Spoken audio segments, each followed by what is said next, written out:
Buenas tardes para todos.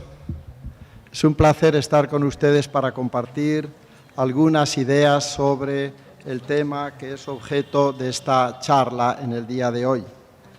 La Universidad del siglo XXI, luces, sombras y desafíos. Llevamos unos días reflexionando sobre el tema de la Universidad del siglo XXI. Yo lo compararía a este trabajo a la construcción de un renga japonés. Algunos de ustedes dirán, ¿qué es un renga japonés? Pues miren ustedes, los japoneses en la antigüedad y en la modernidad, poetas tienen la siguiente, una de las formas de construir poemas es, se reúnen un grupo de poetas en un monasterio, reflexionan conjuntamente y colaborativamente sobre un tema concreto, el mismo tema para todos, y luego cada uno construye su propio poema. Al final, reúnen todos los poemas y aparece un poema común. No es el caso en este momento porque los distintos ponentes no nos hemos reunido para reflexionar sobre los distintos aspectos de la universidad, pero podría ser podría hacerse algo parecido. Hoy me corresponde a mí el tratar el tema de la Universidad del siglo XXI, luces, sombras y desafíos, dentro del programa o título del Congreso La Universidad Hoy, Perspectivas y Desafíos. Yo creo que hablar del futuro siempre es difícil. Paul Valéry afirmaba que el problema de nuestro tiempo es que el futuro ya no es lo que era. El futuro ya no es lo que era. Antes era fácilmente predecible, hoy en día es difícil. Y sobre todo es difícil cuando hay que profetizar sobre el futuro. Si fuera sobre el pasado sería fácil, pero sobre el futuro, decía Winston Churchill, es mucho más difícil. No obstante, no olvidemos que el pasado está muy cargado de futuro, como decía Martin Heidegger. El pasado y el presente están cargados de futuro, porque el futuro es lo que nosotros queramos hacer con él en el presente o hemos hecho con él en el pasado. Bien, voy a comenzar contándoles una historia. Siempre esto para los alumnos del pregrado, se tiene que empezar contando alguna historia para atraer a la atención de las personas. Y les voy a contar la pequeña historia de Alejandro Magno. Alejandro Magno, hijo de Filipo II de Macedonia, quería invadir Persia, el imperio persa. Entonces, como era habitual en su tiempo, se fue a la pitonisa de Delfos a preguntarle, ¿puedo invadir el imperio persa? Alejandro iba desgranando monedas de oro sobre la mesa y a medida que la pitonisa se pone en trance, iba abriendo y cerrando los ojos, pero parece que no veía claro. Alejandro iba echando más monedas de oro y a medida que se incrementaban las monedas de oro, parecía que iba viendo con más claridad la pitonisa. ¿Qué cosas más curiosas pasan? Yo creo que esto puede ser un motivo de una investigación causal, fuertemente causal. Doctor Arsenio, fuertemente causal. Efecto de las monedas de oro sobre la visión del futuro. Bueno, el caso es que cuando ya hubo suficientes monedas, dice la pitonisa, veo dos imperios, uno desaparece. Y Alejandro Magno se fue tranquilo diciendo, el que queda es el mío y el que desaparece es el imperio persa. ¿Ven ustedes? ¿Por qué les cuento esta pequeña historia? Pues por una razón muy sencilla. Yo hice lo mismo, perdón, los de pregrado no se asusten. Yo no fui a la pitonisa de Delfos, yo fui a la pitonisa de Miraflores. En el Parque Kennedy, ahí está la pitonisa con sus pelos largos, sus ojos saltones, la bola de cristal, y le pregunté, después de haber acordado un precio interesante, ¿no? ¿Cómo va a resultar la conferencia que dé yo en el Congreso de Educación? Me miró, acordamos el precio, pero parece que tampoco veía muy bien. Yo iba soltando solcitos de monedas de 5 soles y a medida que iba poniendo, igual exactamente que todas las pitonisas tienen el mismo estilo. A medida que iba aumentando el número de de monedas, iba viendo con más claridad. Y al final me dijo, le hice 2 preguntas. ¿Cómo va a suceder el congreso y mi charla, cómo va a ser? Y la segunda, ¿cómo será la universidad del siglo XXI? En la segunda pregunta no hubo medio de ponernos de acuerdo en lo económico y ya no me respondió. Pero la primera sí. Y me dijo lo siguiente.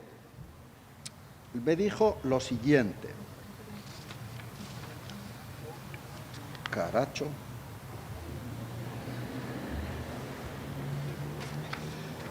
He perdido los papeles. Es que los textos de las sibilas hay que leerlos al pie de la letra. Dijo, la charla servirá para algo y será interesante si cumple estos 3 objetivos. Primero, que las personas que asistan no se aburran. Bueno, ese es el primer objetivo, que no se aburran ustedes. Segundo, que no se duerman en la primera media hora. Y si se duermen, que no ronquen. Interesante, la sibila es inteligente. Y por último, que al menos no se marchen de la conferencia en el primer cuarto de hora. Las 3 condiciones. Si se cumplen las 3 condiciones, efectivamente, entonces la conferencia será exitosa. Bueno, ahí estaba, con la... Entonces ya saben, si se duermen, no ronquen. Y si se quieren irse, váyanse discretamente por el fondo. Bien, tienen mi autorización. Pero entremos en el tema. Ya es el momento de explicación de la conferencia. Lo anterior ha sido un preámbulo. ¿Qué es o qué ha sido la universidad? Estos días se ha hablado mucho de este tema. Y la universidad, como saben, nace en el siglo XI, es una consecuencia o continuación de los gremios de aquella época y sencillamente es un gremio más de estudiantes y de profesores para defenderse frente a los obispos, la autoridad de los obispos y de los reyes. Y hay una definición bucólica de qué es la universidad, la da Alfonso X el Sabio. Fíjense lo que dicen que él pensaba que tenía que ser una universidad. Miren a ver si coincide con las actuales. Decía, es un ayuntamiento de maestros y discípulos reunidos en una común voluntad y entendimiento de aprender los saberes en un entorno propio, el de la universidad, de modo que puedan holgar, disfrutar. Vienen ustedes a la universidad a disfrutar, a holgar, y recibir placer a la tarde cuando se levantaren cansados del estudio. Y otros sí, debe haber abundancia de pan y de vino y de buenas posadas en que puedan morar y pasar su tiempo sin gran costo. Fíjense qué interesante es la definición que da Alfonso X el Sabio. Existen otras definiciones y tenemos que hablar de la universidad del siglo moderna, pues hay que recurrir siempre a don José Ortega y Gasset. Ortega y Gasset dice con un poquito de malicia: la universidad es una institución donde reciben enseñanza superior casi todos los que la frecuentan. Casi todos, es decir, que la universidad, algunos pasan por la universidad, pero la universidad no pasa por ellos. ¿Qué podemos hacer? La vida es así. Pero, sin embargo, da la mejor definición, diciendo los 3 aspectos que él considera que son esenciales de toda universidad. Guardar los conocimientos del pasado, fíjense las 3 palabras, guardar, crear conocimiento, investigación y transmitir el conocimiento mediante publicaciones de cualquier tipo que sea. Esas son los fines que atribuye don José Ortega y Gasset a la universidad. No tiene que ser un ente educativo que produzca personas eruditas. Además, ser erudito en los tiempos que corren es difícil por no decir imposible. La primera universidad moderna que surgió al comienzo del siglo XIX fue la de Berlín, se ha dicho aquí. Pero veamos qué es lo que la universidad es hoy, qué tendría que ser hoy. Pues es una comunidad de expertos de estudiosos y de estudiantes empeñados en la búsqueda de la verdad y del conocimiento. Qué bonita definición. Es una comunidad de expertos que dialogan, comparten conocimientos, hay flujo de información. Es una república del saber. Eso tendría que ser una universidad en la que se produce conocimiento, porque, como decía el amigo Platón, el conocimiento es cosa de humanos que viven juntos y que dialogan o discuten con respeto, con benevolencia. Eso es. Universidad significa universalidad. Universalidad, donde todas las ideas son discutibles, por más raras que parezcan, donde todo sea posible de entrar en discusión, en debate, donde las teorías más arriesgadas tengan lugar. Es la universidad sin condición de que habla Derrida. Universidad sin condición. Aquí todo es posible. Después el tiempo decantará lo que vale y lo que no vale, pero mientras tanto no hay ninguna prohibición para discutir, pensar, dialogar, etcétera, etcétera, etcétera. Hay una discusión en estos momentos sobre la teleología de la universidad. ¿Y cuál es esa discusión? Por una parte están los académicos modernos y por otra parte están los académicos posmodernos. ¿Qué dicen los modernos? Los modernos dicen, siguiendo la tradición neoliberal de la universidad, que es una entidad educativa, diríamos, cuyo fin es el cultivo del intelecto, el cultivo de la razón, con orden y método, comenzar una idea, seguirla, etcétera, etcétera, que enseña a pensar y a producir conocimiento. Su fin es llegar a la excelencia intelectual, lo que don José Ortega y Gasset decía, formar no solo buenos profesionales, sino buenos intelectuales. La universidad es el lugar de la enseñanza del conocimiento universal. Adquirir el saber como un fin en sí mismo, sin ningún otro objeto práctico o utilitario. El saber como fin en sí mismo. Por otra parte están los posmodernos. ¿Qué dicen los académicos posmodernos? Si la universidad para los modernos era, el fin de esta universidad era crear personas intelectuales, producir conocimiento, etcétera, para los posmodernos, siguiendo el pragmatismo de John Dewey, la universidad su misión es preparar personas, estudiantes, para dar una respuesta a las demandas laborales y económicas de la sociedad. Fíjense que estamos hablando o relacionándolos con lo que llamamos las competencias profesionales de que tanto se habla hoy en día. Es una universidad funcionalista frente a una universidad esencialista de los académicos tradicionales. Ya no consiste, como antaño, la función de la universidad en la educación y formación de personas cultas del mañana, sino la preparación de los trabajadores profesionales y ciudadanos competitivos del presente.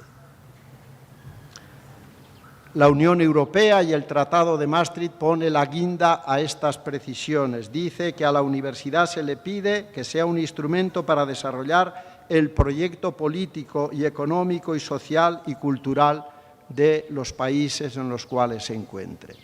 Fíjense qué diferencia está con el fin o la teleología que pretendía la universidad en sus inicios y aún incluso hace un año. En definitiva, que los posmodernos consideran la universidad como una unidad empresarial. Se trata de producir conocimiento para vender conocimiento, producir tecnología para vender tecnología. Y no en vano la palabra crédito, que tanto utilizamos actualmente en nuestras universidades para decir el número de horas que una persona ha estudiado un tema determinado, el crédito, tiene profundas connotaciones financieras, el crédito. Les ha traicionado el subconsciente. De alguna manera estamos oponiendo la universidad de la verdad frente a la universidad del éxito. La universidad de la búsqueda de la verdad frente a la universidad del éxito. En la posmodernidad el conocimiento ha dejado de ser un fin en sí mismo y se ha convertido en mercancía susceptible de ser comprada y vendida. ¿Qué diría Sócrates de todo esto? Pero así es la realidad. La finalidad del conocimiento en la modernidad era descubrir la verdad, conocer la verdad. En la posmodernidad lo que se busca es producir conocimiento y tecnología para ser utilizados, vendidos y comprados. De alguna manera y de forma progresiva se ha ido sometiendo la ciencia, la universidad y los sistemas sociales al principio del rendimiento y de la productividad. Y hemos llegado ya a la tesis, la antítesis, y yo quisiera hacer en la dialéctica la síntesis. ¿Qué opino yo? ¿Cuál es mi postura sobre lo que tiene que ser la universidad? Entiendo que la universidad es un servicio público que tiene que estar al servicio de la persona humana y de la sociedad. Lejos de los bienes materiales, como pediría el capitalismo, y lejos de los mecanismos colectivos, como solicita el comunismo. La persona no tiene precio, la persona tiene dignidad, que es diferente. Immanuel Kant tiene un texto fantástico y famoso sobre este tema. Dice el señor Kant: en el reino de los fines todo tiene precio o dignidad. Aquello que tiene precio puede ser sustituido por algo equivalente.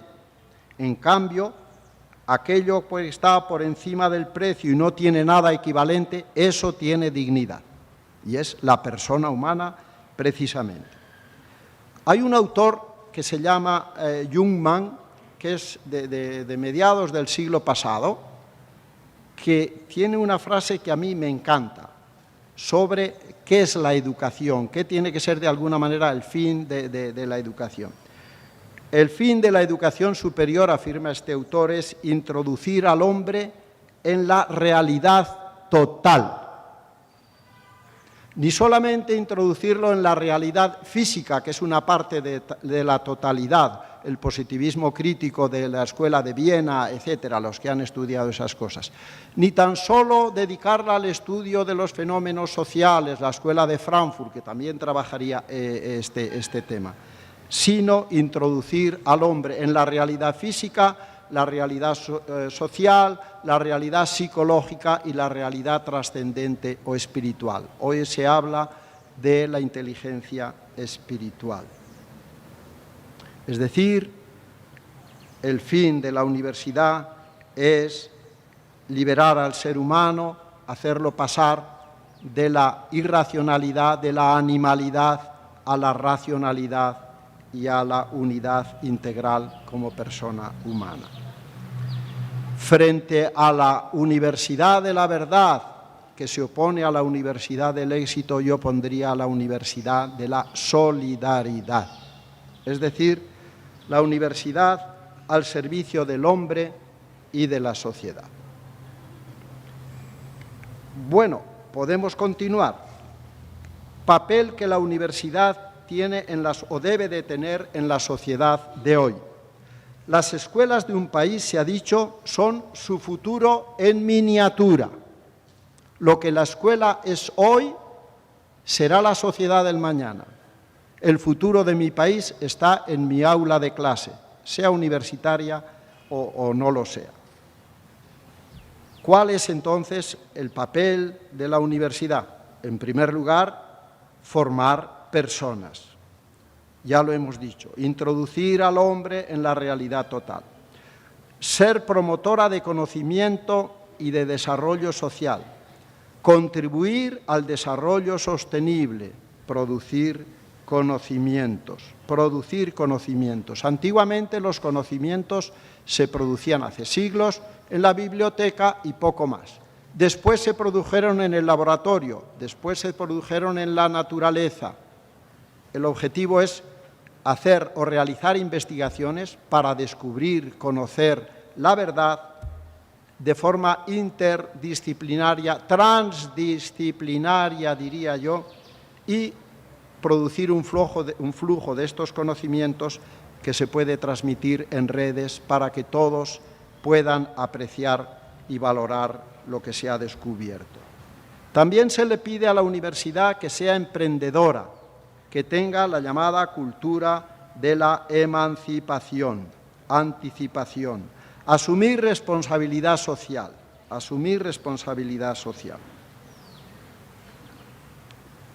que se beneficien el mayor número posible de lo que la universidad produzca.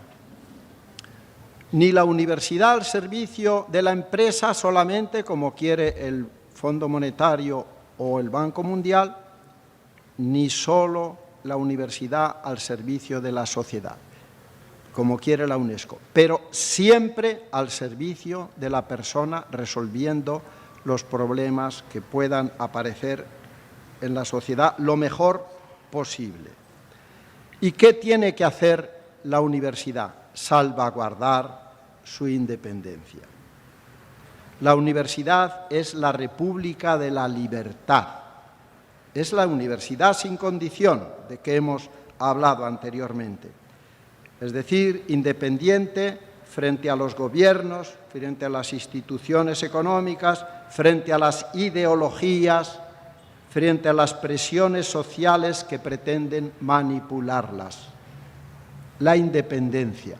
Buscar la verdad por la verdad, sin ningún otro fin.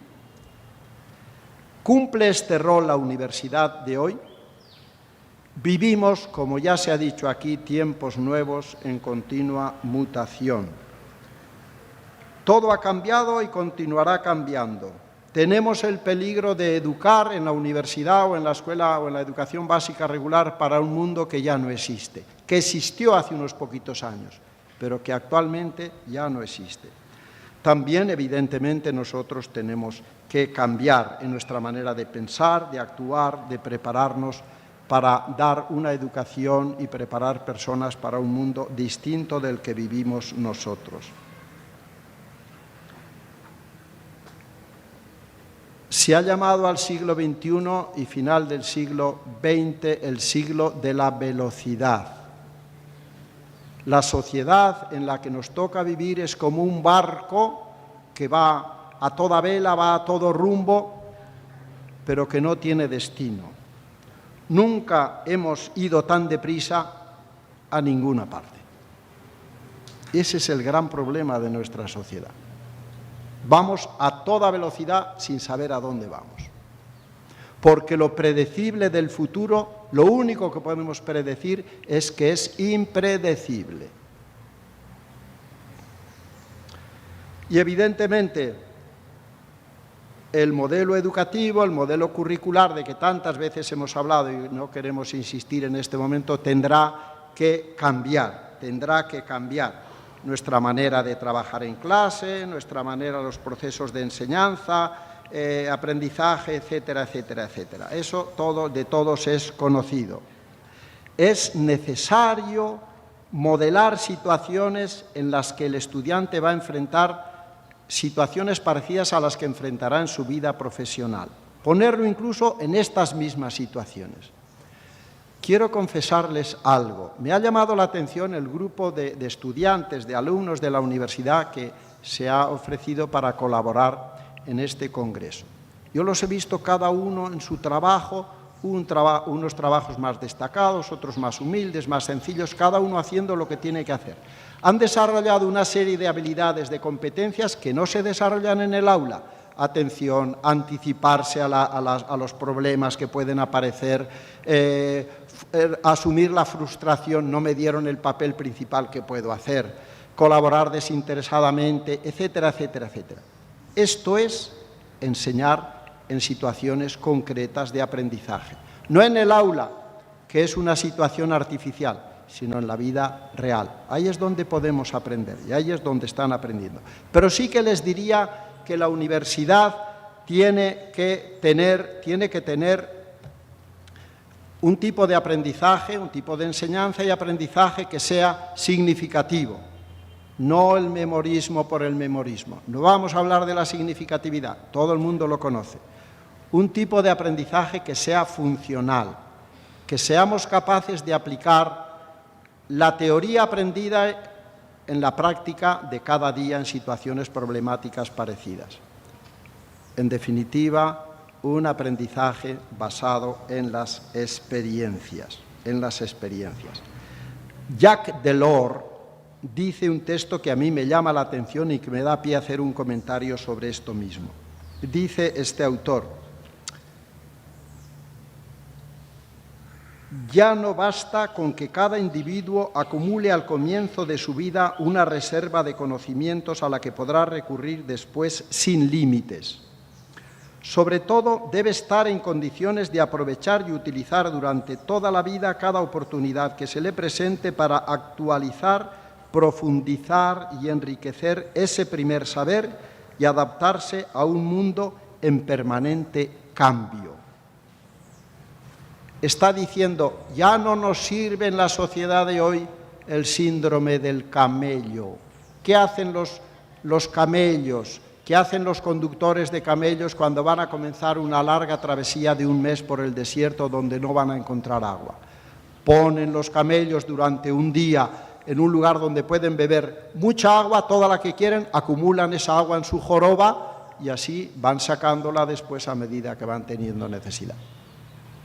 Ustedes lo que acumulen hoy en su cabecita, dentro de muy poco tiempo será obsoleto, no les va a servir para nada. Entonces, ¿para qué estudio? No se trata de almacenar información, sino de desarrollar herramientas mentales y emocionales para que ustedes puedan aprender y seguir aprendiendo y reaprendiendo durante toda su vida. Esta es la misión de la universidad que nos toca desarrollar en el mundo de hoy. Pasar de aprender para toda la vida a toda la vida estar aprendiendo, como decía un autor. Transitar de modelos educativos disciplinares e interdisciplinares a otros basados en competencias. Son lo que Edgar Morin llama los aprendizajes integradores. ¿Qué debe de desarrollar? Pues para lograr esto, competencias, capacidades, técnicas metodológicas como herramientas mentales que me permitan aprender valores, actitudes como herramientas emocionales. Lo cognitivo, lo emocional. Para ser capaces de transformar la información en conocimiento, requiere, como dice un autor, Prensky, un aprendizaje basado en pasiones, en emociones, en querer aprender porque quiero aprender. Lo importante, como dice Steve Jobs, no será que ustedes aprendan muchas cosas teóricas. Sí, es importante, pero también tienen que desarrollar su inteligencia emocional. La tecnología, dice este autor, la tecnología sola no es suficiente. Hay que juntar la tecnología con las humanidades. Esa es la única manera de lograr que cante nuestro corazón. La tecnología, la ciencia con las humanidades. Decía Oscar Wilde de forma muy inteligente, la instrucción es una cosa admirable, pero las cosas más importantes de la vida no se pueden enseñar, solo se pueden encontrar. Y el encontrarlas depende de cada uno de nosotros.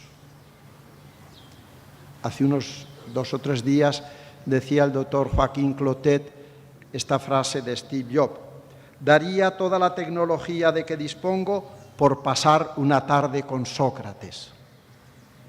Qué bonito, qué bonito. Qué bonito. Esto es lo que llamamos educación integral. Esto es lo que llamamos educación integral, y ahí están. Lo que se pide, antes que formar buenos profesionales, hay que formar profesionales buenos. De eso se trata, de eso se trata. Bueno, la segunda pregunta de la que les he hablado, ¿y cómo será la universidad del siglo XXI? Pues tuve un pequeño problema, no llegamos a un acuerdo económico con la Sibila de Miraflores y entonces recurrí a otro truco. El rector, ustedes saben que hay un programa en Yurimaguas y el rector va todos los años. Le dije, te acompaño y quiero consultar con el chamán de turno. Y ahí me encontré con el chamán de Yurimaguas. Le hice la pregunta, llegamos a un acuerdo, efectivamente, también a medida que soltaba los solecitos la cosa iba clarificándose, y él, que es el único que sabe dialogar con los sabios de la selva, ¿quién pueden ser? Los búhos, pues se eligió los 3 búhos que él conocía, que predecían muy bien el futuro, y mírenlos, ahí están, mírenlos, mírenlos. No me digan ustedes que no es guapo, ¿eh? El segundo también. Tiene cara de más inteligente. Esto es para que no se duerman, ¿saben? No es por otro motivo, ¿eh? Y el tercero, mírenlo, qué inteligente. Y el chamán, después de mucho rato, después de que oyera muchos sonidos de monedas, comenzó a hablar. Y yo comencé a tomarme nota al pie de la letra. ¿Qué me dijo el chamán de cómo será la universidad del futuro? Se lo habían dicho los búhos, 3, para triangular y ver si la información era correcta entre los 3. ¿Cómo será la universidad del futuro? Ir a la universidad en el futuro será una obligación. No se trata de asistir para obtener un título, eso es lo que me dijo, o un grado profesional, como se hace ahora, sino para adquirir conocimiento y actualizaciones en la profesión de cada uno. Otra nueva idea. A los nuevos estudiantes se les dará al entrar en la universidad una laptop, una tablet, lo que ustedes quieran, algún elemento de estos, de las TICs, o algo semejante, con todos los materiales de la carrera ya cargados. Ahí lo tiene usted. Tercero, la globalización económica, política y social llevará a las universidades a revisar sus planes estratégicos y darle prioridad a la internacionalización, universalización hemos hablado. Otra idea. Una expresión de esta universalización es que los estudiantes estarán matriculados en 3 o 4 universidades para obtener un título único. Y esto va a ser dentro de 10 años, 8 años, 5 años. Eso es lo que me dijeron los búhos. El idioma en que se aprenderá y enseñará será, en muchos casos, el inglés. Pero no se preocupen, que a los estudiantes se les colocará un chip aquí en la lengua y otro en el cerebro para que puedan pronunciar perfectamente el inglés y entenderlo sin ningún problema. Todo está previsto y todo está resuelto. Las universidades de élite tendrán entre 5 y 10 estudiantes por aula y por profesor. Los estudiantes, a la hora de... Al mismo tiempo, las universidades de élite ofrecerán clases a más de 50.000 estudiantes al mismo tiempo a través del e-learning. Los estudiantes a la hora del examen tendrán acceso a Internet, podrán consultar libros, materiales. Bueno, ya lo estamos haciendo en la Universidad de Champañá, ya nos hemos adelantado. La validez de los títulos, esto es importante, y grados universitarios será solo de 5 años. Los académicos tendrán que rehacer sus cursos cada 3 años, pero no se preocupen, porque la duración media de la exposición del profesor en clase será entre 5 y 10 minutos. El resto tendrán que trabajar los estudiantes. Muchos cursos serán vía online. No habrá necesidad de construir bibliotecas, laboratorios, todo estará en la nube. A los egresados que no encuentren, atención con esto, a los egresados que no encuentren un buen trabajo sobre su especialidad, la universidad les tendrá que reembolsar el costo de sus estudios. Como hoy en día se hace con los médicos, que cuando tienen un error en una operación tienen que pagar al paciente porque se han equivocado. Bueno, las universidades públicas recibirán cada vez menos ayuda del gobierno o de los gobiernos y se les dará solamente el 10% de sus ingresos para poder subsistir. Sin embargo, estas universidades serán tan efectivas para conseguir fondos de los filántropos, las empresas, etcétera, etcétera, que a mitad de año tendrán que mandar un correo a sus proveedores filántropos. No necesitamos más recursos ya para este año, guárdenlos para el año siguiente. Dirán, pero estamos hablando del futuro, evidentemente, no estamos hablando del presente. Por último, ya las últimas cosas que me dijeron, esto dedicado a los rectores. Los rectores cobrarán $1 millón al año. Pero este salario estará ligado al puesto que ocupen en el ranking internacional, de Shanghái, de Oxford, etcétera, etcétera. Y por último, la guinda de lo que me dijeron el chamán y sus informadores, lo más importante que tendrán que aprender los estudiantes en su carrera será la innovación y la creatividad. Ya ven, esto exige salir de la situación en que nos encontramos, salir de esta zona cómoda en la que nos encontramos para empezar a vislumbrar que hay otros mundos que nos esperan. ¿Estamos preparados? Pues no lo sé. Miren qué tranquilos estamos aquí. ¿No nos ocurrirá esto? ¿Esta avalancha que viene sobre nosotros? Les voy a contar un cuento para aquellos que están medio dormidos. Ahora viene el cuento. Despierten, despierten. Despierten. Hay que seguir compitiendo por la sociedad del conocimiento. Hay que seguir compitiendo cada día por ser un poco mejores. Y les cuento lo siguiente. Estamos en la selva africana. Ahí tenemos la gacela y el león. La gacela que habita en la sabana africana se levanta cada mañana lamentándose de lo dura que es la vida y de lo que tiene que correr para no ser comida por los depredadores, el león, el guepardo, etc. Tiene que correr más rápido que el depredador más rápido si no quiere ser devorada. Pero ¿tiene mejor vida el león o el guepardo? Pues también el león y el guepardo se levantan cada mañana en la sabana africana lamentándose de lo dura que es su vida y de lo que tiene que correr para atrapar a la gacela más lenta si no quiere morirse de hambre. La condición humana es así. La condición humana es así, hay que seguir pedaleando, si no nos caemos. La vida es bella, pero no es fácil. El mundo en el que vivimos es duro, quizá es injusto, pero es el único mundo que tenemos. ¿Estamos dispuestos a realizar acciones que nos conduzcan precisamente a superar todas estas dificultades?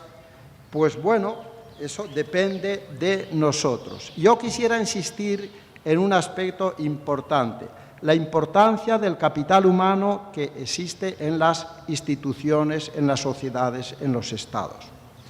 Miren, yo llamo la maldición de la abundancia de materias primas. Hay estados que tienen muchísimas materias primas, oro, petróleo, cobre, diamantes. Y los gobernantes de esos estados, siempre son estados lejanos, de otros países, de otros continentes, pues dicen, como tenemos materias primas, ¿para qué necesitamos hacer otras cosas? Es la maldición de la abundancia de materias primas. Pero existe, sin embargo, otros países que son pobres, les pongo Corea, Singapur, Japón, no tienen ninguna materia prima relevante. Tienen un desierto delante de ellos. Singapur ni siquiera tiene agua potable, tiene que desalinizarla o tiene que llevarla en barcos. Entonces, ¿qué han hecho? Invertir en el capital humano. Ese es el valor añadido que dan a los productos que producen. Importan materias primas, los transforman, dan el valor añadido y los venden. ¿Y eso cómo lo hacen? A través del conocimiento que tienen los ciudadanos de ese país. Quisiera decirles, no se espanten, las patentes, miren ustedes, Corea del Sur registra 12.400 patentes internacionales al año. 12.400. Israel es un país pequeñito que no tiene ningún bien de este tipo de materia prima. 1.600 internacionales. ¿Saben cuántas patentes hacen los países de toda América Latina y el Caribe? 1.200. Curioso, ¿eh? Un solo país, 12.000 y pico. El gobernador de Ontario decía, hoy en día todos los países pueden pedir capital prestado, importar tecnología, comprar recursos naturales, copiar tecnología, pueden hacer todo eso, pero la diferencia entre un país y otro es el talento humano que poseen. Los países desarrollados poseen talento humano y los países que están en vías de desarrollo o son emergentes tienen que desarrollar ese capital humano porque solamente tienen materias primas. Y fíjense lo que sucede aquí. El trabajo creativo es más importante que el trabajo rutinario. El trabajo creativo lo realizan poquitas personas, pero son los que más dinero producen para el estado donde viven. Investigación, diseño, marketing, pensar, programar, comunicación compleja, trabajo virtual. En cambio, la cantidad de trabajos rutinarios que lo hacen personas sin cualificación o las máquinas. Eso lo hacen los países del tercer mundo. Los del primero producen el conocimiento, los otros son reproductores de acciones que no pueden realizar a lo mejor otro tipo de personas. Tareas rutinarias, manuales o que realizan las máquinas, no rutinarias, expertos en pensar. No sé qué ha pasado aquí, pero bueno. ¿Y qué quiere que les diga? Pues que la innovación y la creatividad es lo más importante que tenemos que producir en estos momentos. No se trata de almacenar los conocimientos que nos han dado los demás, sino crear conocimientos de forma creativa e innovadora. Miren ustedes. ¿Ven ustedes eso que hay ahí? Es el disco duro de una computadora en 1958. Tenía 8 megabytes, una barbaridad. ¿Ven ustedes esto que hay aquí, que todos ustedes utilizan? Puede almacenar 64 gigas, es decir, 7.000 veces más, en un espacio infinitamente pequeño. Innovación, creatividad, competencias blandas. Hoy el diseño es el producto. Es una cosa curiosa. Las características técnicas de la mayor parte de productos son exactamente las mismas. ¿Qué es lo que cambia? El diseño. El diseño. Y el diseño viene dado por la creatividad de los diseñadores. La importancia de la apariencia, la importancia de lo cool, de lo sexy, de lo sexy. Vean, vean ustedes, vean, miren ustedes. Un Prada Phone, ¿ven ustedes? Ahí tienen la última moda en celulares. Ahí ven ustedes, es una computadora, no crean que es un bolso, ¿eh? No sé por qué pondrán una señorita, no lo llego a entender. Vean ustedes, otra computadora, pero con un diseño nuevo. Alguien lo diseñó así, ¿verdad? Y otro lo diseñó de esta otra manera. Es diferente. La creatividad, la innovación, llama la atención. Ahí tienen ustedes un helicóptero Versade, que es una marca también de alto standing, francesa, etcétera, etcétera. Les voy a contar una historia. En 1997 yo me habían destinado a África y entonces dije, voy a comprarme una máquina pues para inmortalizar mi estancia por allí. Evidentemente, en aquella época, pues las máquinas eran de este tipo. Yo dije al señor que conocía, dije, quisiera una máquina sencilla, que no cueste mucho, que haga buenas fotografías y nada más, porque voy a África. Uy, sí, tengo aquí unas magníficas, un costo reducido, me compré varios carretes, Kodak, de aquella época, etc. Cuando salía de la tienda, me dice, bueno, tengo que decirte que aquí tengo unas máquinas que dicen que son digitales. No se pueden comparar con máquinas que utilicen el carrete Kodak, con la granulación que tiene que tener, con los efectos que se pueden poner. ¿Cómo se va a comparar una que dicen digital? No tiene ningún futuro. Buen profeta. Hoy en día lo que no existen, las máquinas antiguas, y todas son digitales. Y si no, ustedes son testigos. Fíjense ustedes la creatividad. Cuando apareció la primera máquina de vapor, pusieron los raíles, sobre raíles iba la máquina de vapor y prácticamente los vagones eran como las diligencias. En lugar de estar tirada por caballos, estaba tirada por la máquina de vapor. Pero tenía las mismas características, igual. Fíjense ustedes hoy en día. La Renfe, este debe ser de Madrid, de Chamartín. El tren AVE, tren de alta velocidad. Estos toman velocidades de 350 kilómetros por hora. Una ciudad que esté a 500 kilómetros en hora y media están mucho más rápido que los aviones, en tiempo real, porque mientras vas al aeropuerto, etcétera. La creatividad. Que los estudiantes piensen, inventen, experimenten, salgan de los patrones y esquemas tradicionales, tomen riesgos, produzcan productos nuevos, valiosos, que cometan errores y que disfruten cometiendo los errores. Esa es la única manera de aprender, la única manera de aprender. ¿Qué cambios se requieren? ¿Qué cambios? Pues nuevas habilidades, creatividad, pensamiento crítico, funcionalidad de los aprendizajes, competencias blandas. Un director general, a lo mejor les ha pasado a ustedes, de una gran empresa, participó en la selección del personal de esa empresa. Iban pasando los distintos aspirantes para la entrevista final. El director general dijo a uno de ellos: le acepto en la empresa por su currículum académico, que es excelente, el mejor de todos los aspirantes. Le acepto en mi empresa. Pero queda usted despedido en este mismo momento por su mal carácter. Tenía un tipo de inteligencia, pero le faltaba otra, la emocional.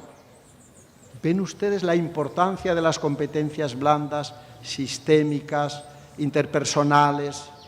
La importancia cada vez más. ¿Cuáles son los pilares del cambio en la universidad? Vamos bien. Pasar de la docencia centrada en la enseñanza a la docencia centrada en el aprendizaje. El profesor no enseña, el profesor pone las condiciones para que el estudiante aprenda. Le suministra los elementos, los insumos, de manera graduada para que el estudiante construya sus propios conocimientos. Y quisiera hablar brevemente sobre los participantes en la enseñanza o en la educación. El estudiante. Mire, el estudiante es el protagonista de su propio aprendizaje. Si un estudiante no quiere aprender, no aprenderá nunca. Para aprender se necesita querer aprender y poder aprender. Es lo que llama un autor el aprendizaje basado en pasiones. Yo tengo la pasión por el conocimiento.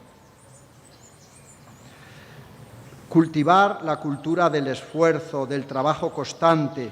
No podemos decir, por fin ya me quité esta asignatura, como si fuera una carga pesada.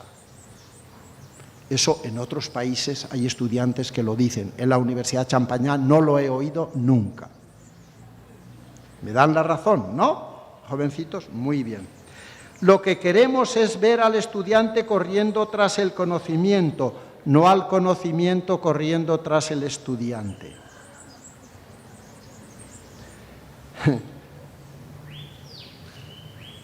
Los Luthier, que son unos cómicos argentinos, dicen esta frase que es magnífica. La sabiduría me persigue, pero yo corro más, de modo que nunca me alcanza. Yo nunca me alcanzo. Bueno, ¿y qué podemos decir de los docentes? Vamos a decir alguna cosita de los docentes también. Pues yo quiero decir que la piedra de toque de todo cambio que se exige hoy en la enseñanza, en la universidad, y cambio de paradigma, está en los docentes. Hay un texto que me llama mucho la atención y yo quiero leérselo. Es de un autor español de comienzos del siglo XX. Dice esto: ¿cuántos catedráticos de universidad dan muestra de sospechar que la pedagogía tiene algo que ver con ellos? Parece como si a medida que se asciende en la llamada jerarquía de los estudios, decrece la importancia que se da al problema educativo. La universidad, con todas sus borlas, mucetas, medallas y todas esas cosas que nos ponemos, tiene mucho que aprender de la escuela primaria en cuanto a metodología. Y es que eso es así. La tarea del profesor no es enseñar, sino dejar que los estudiantes aprendan. Ponerlos en condición para que aprendan, porque el aprendizaje no se produce cuando alguien quiere enseñar, sino cuando alguien quiere y puede aprender. Y dicho en términos matemáticos sería lo siguiente: enseñar es aprender, como vender es a comprar. Enseñar es a aprender, como vender es a comprar. Oiga, que yo le quiero vender, pero yo no quiero comprar. O sí que quiero comprar y vamos a ver cómo nos arreglamos en la compra. Así es. Les voy a contar un cuento. Se encuentran dos amigos, y le dice uno al otro: ¿sabes? Estoy enseñando a mi perro a silbar. Dice: caracho, ¿a silbar? Pues, si te digo la verdad, yo nunca le he escuchado silbar a tu perro. Dice el otro: bueno, yo lo cierto es que le he enseñado, pero él no ha aprendido. Ese es el problema que tenemos a veces en nuestras queridas universidades, no en la nuestra, evidentemente. Enseñar significa ayudar a aprender. Queridos colegas y amigos, enseñar significa ayudar a aprender.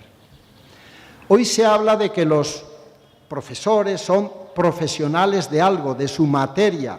Yo soy ingeniero, yo soy economista, yo soy arquitecto, yo sé inglés. Cada uno es un experto en su materia. Pero para poder enseñar no solamente hay que dominar los conocimientos, hay que dominar la pedagogía para que esos conocimientos puedan ser transmitidos a los estudiantes. Tener esas habilidades específicas de comunicación, programación, manejo de recursos didácticos, métodos, evaluación, etcétera, etcétera. Conjunto de actitudes propias de los educadores: disponibilidad, empatía, rigor intelectual, ética profesional. Fíjense qué cantidad nos piden, amigos, colegas, profesores de la universidad. Eso es un desafío para las universidades, un gran desafío. Muchas veces hay profesionales en países lejanos que van a clase y que dicen: voy a ver qué pasa. No saben ni para qué van ni qué quieren conseguir. A ver qué pasa. Yo explico y veremos a ver lo que sucede. Yo les llamo y digo que estos profesionales muchas veces, en cuanto a enseñantes, tocan de oído, pero no saben la música, no saben leer la música. Uno puede ser un gran profesional. Les pongo ejemplo Einstein. Einstein fue un físico teórico extraordinario, fue un matemático bastante bueno, fue un músico mediocre y fue un pésimo amante. ¿Ven ustedes? Uno puede ser excelente en un aspecto y un pésimo en otro aspecto. Depende de cuál sea la competencia que se nos pide. Bien, vamos a ir pasando un poquito no quiero yo excederme porque tengo aquí mis dos observadores que ya me van. Bien, hay otro aspecto importante, la gestión. Tener un estilo de gobierno es importante en la universidad, democrático y colaborativo. Cultivar la cultura de la anticipación. La universidad los gestores de una universidad tienen que anticiparse por varios años a lo que va a suceder. Tienen que ser un poco profetas de su propio destino. Planificar estrategias de cambio. Sin cambio no hay mariposa, no se olviden, sin cambio no hay transformación, no hay mariposa. Tener visión de la evolución del mundo para ser flexibles y saberse adaptar.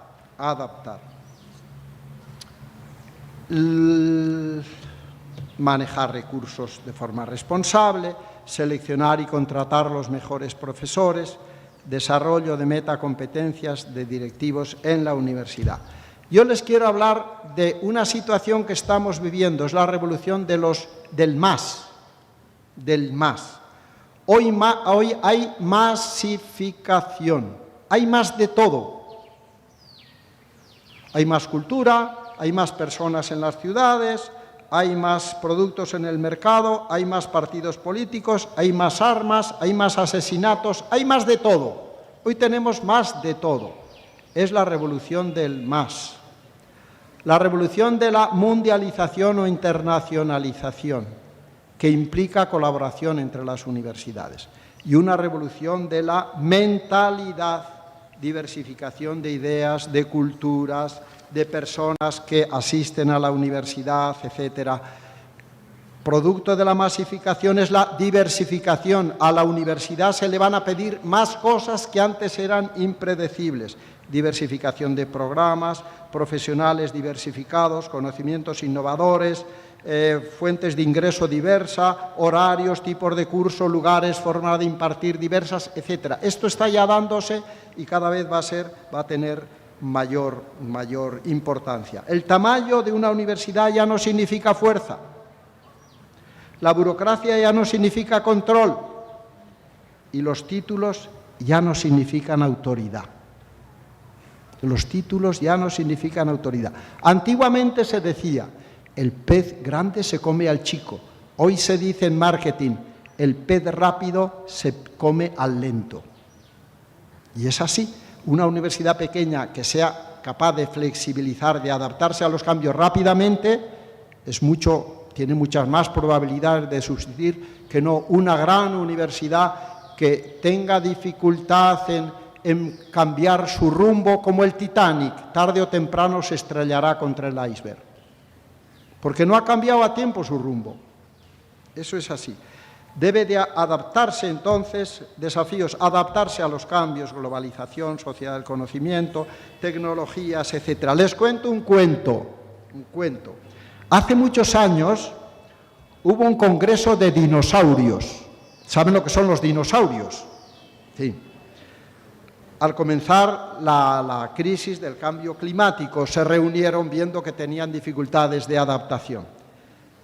El dinosaurio jefe les dijo, el clima de la Tierra está cambiando, otros mamíferos más pequeños que nosotros están tomando la delantera porque piensan, a pesar de que son mucho más pequeños que nosotros. Piensan, tienen cerebro y piensan mejor que nosotros. Nosotros tenemos un cuerpo muy grande, pero una inteligencia muy pequeña. Puntos suspensivos. Dicen que después de este discurso ya no se tuvo noticias de ellos. El Congreso de los Dinosaurios. Es que pasa así. En un congreso de paleontólogos había un hermoso dinosaurio, un dibujo, una figura de un hermoso, y debajo un letrero. El letrero decía, desapareció porque no supo adaptarse. Es así, el dinosaurio desapareció porque no supo adaptarse a los cambios, por la razón que fuera. Sin cambio no hay mariposa, no nos olvidemos. Bien, y estamos en lo que Zygmunt Bauman habla de la modernidad líquida. Hoy hay que surfear, hoy hay que ser flexible. La educación tendrá, como dice Morin, tendrá que enseñar a los estudiantes a navegar por el mar de la incertidumbre apoyados en archipiélagos de certezas. escasas certezas, las suficientes para poder navegar y no hundirnos. Pero navegaremos siempre por el mar de la incertidumbre. Lo más cierto del futuro es que todo es incierto. Así es. Y hoy hablamos de la universidad expandida. Fíjense ustedes cómo era la universidad tradicional, cómo ha sido.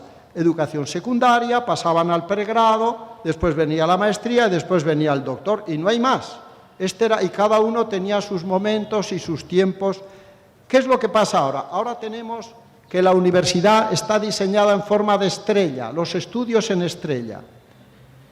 Arriba tenemos el pregrado, a la derecha tenemos el posgrado. ¿Y qué más? Hay clases presenciales y poco más, el resto ya todo es innovación. Hay clases vía online, la educación continua de gente que no quiere buscar, como han dicho mis asesores, búhos, que no quiere buscar grados ni títulos, lo que quiere buscar es aprendizaje, conocimientos para estar actualizado. Cambian personas de profesión, son arquitectos o son economistas, pero luego hacen un doctorado en educación o como aquí tenemos varias personas que lo están haciendo. En el siglo XXI la gente podrá estudiar lo que quiera, cuando quiera y como quiera, y en el idioma que quiera utilizando las TICs. Ya se está produciendo.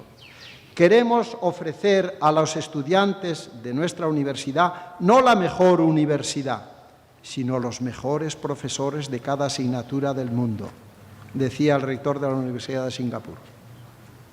Y eso es posible hoy en día, eso es posible. Yo he hablado con dos profesores de España que van a dar un curso en el doctorado que estamos haciendo vía online. Los mejores, los dos son peruanos, pero lo van a dar desde la Universidad de Valencia y el otro de Palma de Mallorca. Vía online no habrá ningún problema, prácticamente habrá la misma interacción, etcétera, etcétera, etcétera. Eso es así. Fíjense la propaganda de una universidad, la de Maryland, con 150.000 estudiantes a distancia o online. Su eslogan: bienvenido al aula, siéntese donde quiera, estudie cuando quiera y donde quiera. Hay muchísima más motivación, muchísima más responsabilidad. Ya no digo, voy a ver si puedo no ir a clase y que no pase lista el profesor. No, oiga, usted es responsable, haga con su vida lo que usted quiera. Es bonito. Mire, en un aula de universidad del siglo XXI será así. Quiero enseñarle esta, del MIT. Fíjense ustedes cómo están reunidos los estudiantes, y es que se ha invertido el sistema que utilizamos en nuestras universidades. ¿Y cuál es el sistema que se utilizaba en nuestras universidades? Pues muy sencillo. Se daba una charla magistral, por cierto, señores profesores, chao a la clase magistral, chao a la clase magistral. 10 minutos, 15 minutos, 20 minutos como máximo. ¿Y cuál es el sistema que actualmente se pide? La información se recibe fuera de la clase y el conocimiento se produce en el aula. Antiguamente era al revés. En el aula se recibía la información, el profesor explicaba y uno se marchaba a su casa a estudiar. Ahora es al revés. Uno lee información, recibe información vía la que sea, eso no es problema. Y cuando llega al aula, con esa información produce conocimiento de una forma colaborativa con su profesor, con sus colegas, con sus compañeros. Esto es así, mírenlo. Quiero ponerles este slide porque me lo proporcionó un conocido mío que se llama Erin Mazur, que estuvo dando un curso aquí, y a un estudiante de segundo de físicas de Harvard, no de cualquier universidad, le pusieron un aparatito que medía su movimiento mental durante una semana, cómo funcionaba su cerebro. Observen ustedes, ponemos ahí de los 7 días, yo les he puesto solamente por ejemplo, del cuarto día, que es muy significativo. Al principio, a la parte izquierda, laboratorio, pues tiene bastante actividad mental. Fíjense ustedes cuando está delante de la televisión, plano, no tiene ninguna actividad mental. Cuando estudia, Parece que sí. Cuando está en clase al final, con una charla magistral, igual que en la televisión. Esa es la mejor confirmación de que lo que muchas veces hacemos los profesores no tiene ningún sentido. Ustedes están, a ver, cuando acaba yo estoy con mi correo mandando el WhatsApp a no sé quién, ya no sé cuántos y tal. Bueno, suficiente, ¿no? No hace falta mayor demostración. La universidad del futuro será una universidad de personas y demandas de servicio diferentes. Muchísimo más tipo diverso de personas asistirán y también pedirán un tipo de servicios diferente. Eso exigirá docentes actualizados y polivalentes. La importancia de las competencias blandas, del trabajo en equipo, de la relación profesor-estudiante, estudiante-profesor. Alvin Toffler dice una frase que es impresionante: el analfabeto del futuro no será aquel que no sepa leer ni escribir, sino será aquel que no sepa desaprender, aprender y reaprender. Desaprender lo que sabe, porque los conocimientos son infinitos y perecederos, aprender y desaprender, reaprender y desaprender de nuevo lo reaprendido y así continuamente. Es que es así. Bien, ¿qué más cosas? ¿Ustedes han oído las Flip School? Las escuelas al revés, la que les explicaba. La información se recibe fuera de clase y el aprendizaje se produce de manera colaborativa con el profesor y los compañeros, a través de un aprendizaje activo e interactivo. Y los homeschool, los niños que se está dando cada vez más, niños que se quedan en su casa a estudiar y que están en comunicación vía online con sus profesores. Yo conozco algunos. En España por lo menos tienen problema con el ministerio que no permite ese sistema. Entonces los matriculan en una escuela de Estados Unidos y dicen, no, mi hijo sí que asiste a clase, lo que pasa es que está en una clase de Estados Unidos. Pero esto se está dando cada vez más. Quiero decirles algo que a ustedes les va a llamar la atención. En una charla como esta académica, hablar de la humildad parece una cosa rara, ¿verdad? Pues fíjense ustedes lo que sucede. ¿Qué dice el señor Bill Gates sobre este tema? La humildad es productiva en educación y es la primera condición de mejora educativa. Dice él, la mejor manera de empezar a mejorar la educación en un país es tomar conciencia de que necesitamos mejorar. Es sintiendo que te estás quedando atrás, sentirlo con humildad y realismo. Y realismo. Lo mejor que pudo hacer o pudo pasar a Estados Unidos en los años 80 fue pensar que Japón nos haría trizas, dice este autor, que iba por delante de nosotros. Esa idea es la que llevó a Estados Unidos a empezar a crear, innovar y poner en marcha Internet, microprocesadoras, etc. La humildad y el reconocimiento de nuestra pequeñez fue un factor decisivo. Y decir también algo importante, este reconocimiento de nuestra realidad es un comportamiento ético y eso produce resultados a la corta y a la larga. No podemos vivir en la nube, qué bueno soy yo, mirándonos el ombligo. No, hemos de ser realistas. Hay otros que nos avanzan. ¿Qué hacen ellos y qué puedo hacer yo para estar a la altura de las circunstancias? Quisiera hablar también brevemente, cuáles son los desafíos hacia el interior de la universidad. Hay un autor que es un político estadounidense que dice, todos los males de la democracia se resuelven con más democracia. Yo diría, todos los problemas de la educación se resuelven con más educación. Exactamente igual. ¿Y qué tiene que tener una universidad para llamarse excelente? ¿Qué tiene que tener? Una universidad será excelente cuando todos sus integrantes ejerzan sus funciones con competencia y responsabilidad, guiados por el bien de la sociedad a la que sirven. Todos, profesores, directivos, estudiantes. Una universidad en la que los docentes sean seleccionados por su competencia profesional y pedagógica, utilizando criterios de capacidad, esfuerzo, dedicación al trabajo, etcétera, etcétera. Una universidad con profesores que repartan su actividad entre la docencia y la investigación y que todo ello repercuta en la producción y transmisión de los conocimientos.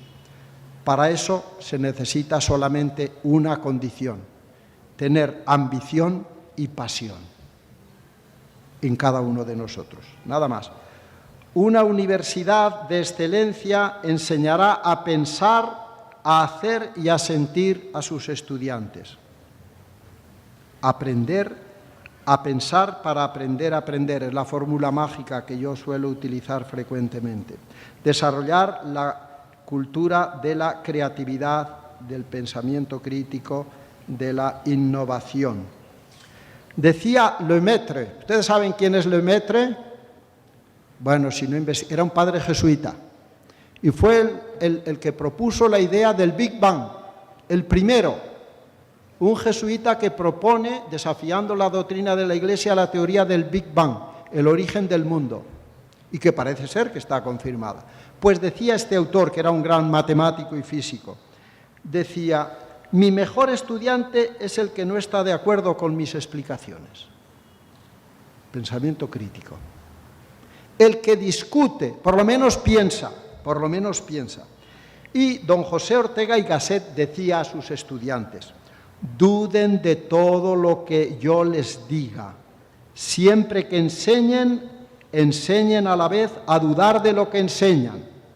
Así es que yo les digo a ustedes, ya saben, duden hasta de esto último que acabo de decirles.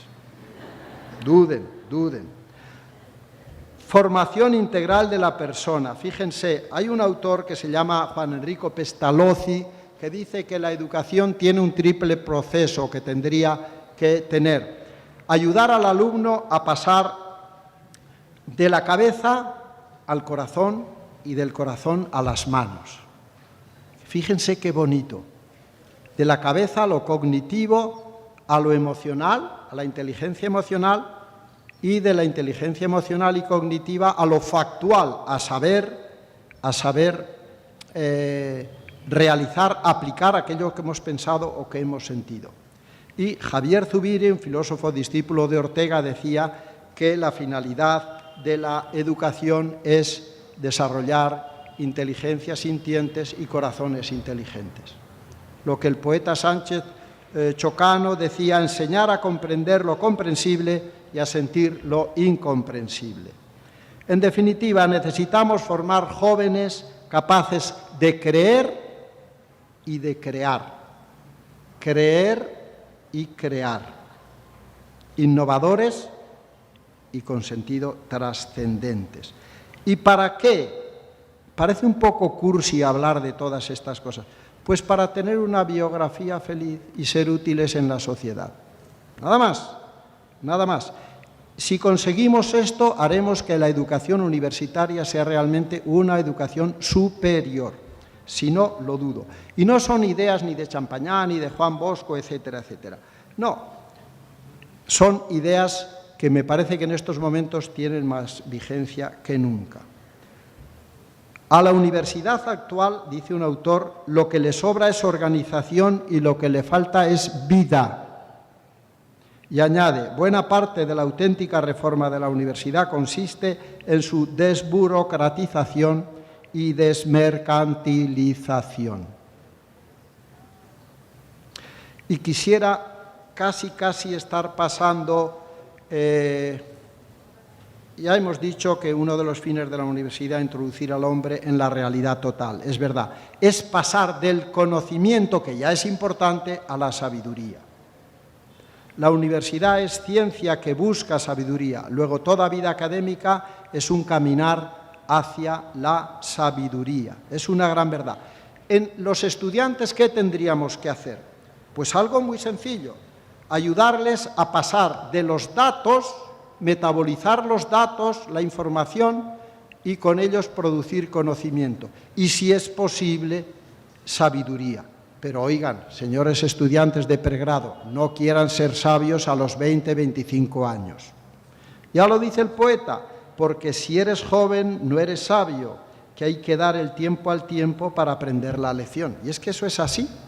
La sabiduría no procede del conocimiento solo. La sabiduría viene de sapere, saborear, tener experiencias existenciales. Y en el docente, ¿qué le pediríamos?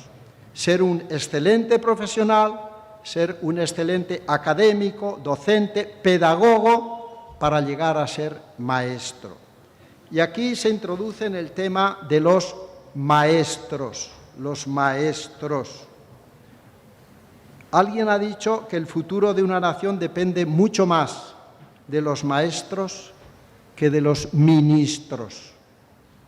¿Por qué razón? Los ministros muchas veces siempre son temporales, poquito tiempo, tenemos experiencias no muy lejanas. Muchas veces buscan sus intereses, muchas veces están porque tienen que estar. En cambio, los maestros son permanentes, enseñan con su vida y enseñan lo que han experimentado y enseñan la sabiduría. Cuando uno se encuentra con una personalidad rica, con el maestro, que sabe y ha vivido la sabiduría de la vida, se produce una impresión de novedad que despierta curiosidad, atención, respeto y nos dispone a conocer y a aprender. Nos impulsa a buscar la verdad, a la apertura a la realidad total, desde la autoritas, desde la autoridad. Autoridad en el sentido de la palabra autoritas es aquel que tiene la capacidad de hacer crecer a los demás. Ese es el sentido original de la palabra autoritas, autoridad. Aumentar, ayudar, augere, ayudar a crecer. El maestro es una persona en quien se reconoce y ha realizado el valor que se desea adquirir. No he dicho profesor, he dicho maestro, maestro. Es una persona que enseña cosas que no se aprenden en los libros, sino en la vida. Y las enseña porque él mismo las ha experimentado, las vive y las ha vivido. Para llegar a ser maestro hay que romper esquemas, saber integrar los contrarios, como decía un autor. Los verdaderos maestros enseñan tanto por lo que saben como por lo que son. No enseñan solo conocimientos, enseñan a vivir. Enseñan a vivir. El maestro tiene que delegar el rol de guardián del conocimiento a favor del mediador hacia la sabiduría. Conclusión. Educar es enseñar a pasar de la mente a las manos y de las manos al corazón. Es ayudar a crecer en humanidad. Estoy en la conclusión ya, alumnos de pregrado. Para llegar a ello hay que reencontrar la pasión y el eros de que hablaba Platón de la misión de enseñar. De enseñar. Educar es ayudar a entrar al hombre en la realidad total. Todos somos responsables del futuro. No se trata ahora de profetizar calamidades, sino de trabajar por hacer un mundo mejor. Y la mejor manera de predecir el futuro es inventarlo. Así, nunca nos equivocamos. Les voy a contar el último cuento del que se van a acordar ustedes, que es el cuento de la serpiente. Nos situamos, como quedan 5 minutos y estoy en la hora, lo puedo contar con tranquilidad. Nos situamos en África, Costa de Marfil. Vamos a la selva, hay un poblado y en ese poblado hay un gurú, hay un chamán, pero tienen una dificultad los pobladores de ese pueblecito. Hay una gran serpiente que está rodeando el pueblo, silbando con ese silbido aterrador de las grandes serpientes y de vez en cuando muerde a las personas. Están todos aterrados, pequeños y grandes. En cuanto ven la serpiente, todos salen corriendo y el pueblo queda sin personas. Y la serpiente se pasea silbando de un sitio para otro. Entonces fueron los ciudadanos, las personas que habitaban ese pueblo, fueron al chamán y le dijeron: tenemos este problema, la gran serpiente se pasea por nuestro pueblo silbando y ha mordido a la mayor parte de personas. ¿Qué podemos hacer? tú que sabes hablar con los animales, llámala y dile que por favor que se comporte correctamente. Así lo hizo el chamán, llamó a la serpiente, tuvieron un diálogo fructífero y le dijo, pero serpiente, tú te paseas, me han dicho, silbando y mordiendo al que te encuentras, eso no puede ser, ten un comportamiento correcto con los habitantes de este pueblo. La serpiente humilde hizo caso al chamán y dijo, a partir de ahora no volveré a morder a las personas. Y así lo hizo, cumplió su palabra. Empezó a pasearse por allí, la gente al principio huía, pero viendo que se comportaba bien, pues empezaron a tirarle piedras, a tirarle de la cola y claro, la molestaban constantemente. Ahora los que molestaban a la serpiente eran los ciudadanos, los niños, etcétera, tirándole de la cola, fastidiándola, etcétera, etcétera. Y ella fue a quejarse al chamán y le dijo, bueno, ahora que me comporto bien, resulta que los que no se comportan bien son los ciudadanos, los habitantes de este pueblo. El chamán la mira y le dice, amiga serpiente, yo te dije que no mordieras, pero no te dije que no silbaras. Es importante que sigamos silbando, es importante. La universidad sea grande o pequeña, es igual, debe de seguir trabajando con fuerza, con esmero, con dedicación. La universidad no debe de dejar, sea grande o pequeña, que nadie defina su futuro, porque el futuro, esa es una frase muy bonita, pertenece a los que creen en la belleza de sus sueños. Y por si acaso, trabajemos con constancia y con dedicación. Si no, nos tirarán de la cola. Muchas gracias.